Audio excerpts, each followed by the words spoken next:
Hello everyone, আশা করি সবাই ভালো আছেন।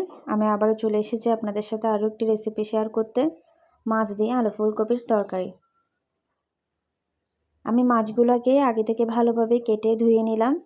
এরপর হলুদ ও লবণ দিয়ে কিছুক্ষণ ম্যারিনেট করে রাখলাম।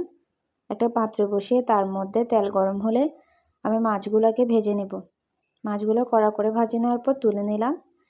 এরপর বাকি মাছগুলোও দিয়ে দিলাম।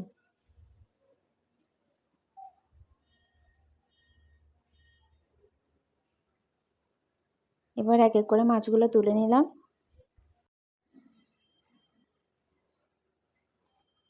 এরপর মাছ ভাজার তেলে আমি আগে থেকে কেটে রাখা আলু ফুলকপিকে দিয়ে দিলাম। এরপর অল্প হলুদের গুঁড়ো ও অল্প লবণ দিয়ে ভালো করে নেড়ে চেড়ে নিলাম। আলু ও ফুলকপি ভালোভাবে হয়ে এলে আমি আলু ফুলকপিকে নিয়ে নিলাম। এরপর কড়াইতে বেশ কিছু তেল দিয়ে তার মধ্যে পেঁয়াজ কুচি, মরিচ কুচি, জিরে গুঁড়ো, হলুদের গুঁড়ো, মরিচের গুঁড়ো দিয়ে ভালোভাবে কষে নিলাম। মশলা থেকে কাঁচা গন্ধ চলে গেলেই আমি আগে থেকে ভেজে রাখা আলু ফুলকপিকে দিয়ে দিলাম।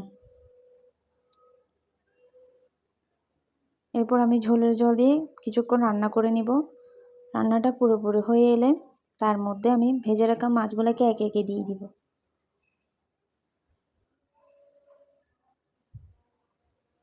এবার মাছগুলোকে আমি আরও বেশ কিছুক্ষণ রান্না করে নিব। এবার ধনেপাতা দিয়ে আমি রান্নাটাকে নামিয়ে নিব। আশা করি আমার রান্নাটা আপনাদের কেমন লেগেছে সেটা কমেন্ট সেকশনে কমেন্ট করে জানাবেন এবং আমার চ্যানেলটাকে সাবস্ক্রাইব করবেন। পরবর্তী ভিডিও পাওয়ার জন্য আপনারা বেল আইকনটি ক্লিক করে রাখবেন। সবাইকে অসংখ্য ধন্যবাদ। আসসালামু আলাইকুম।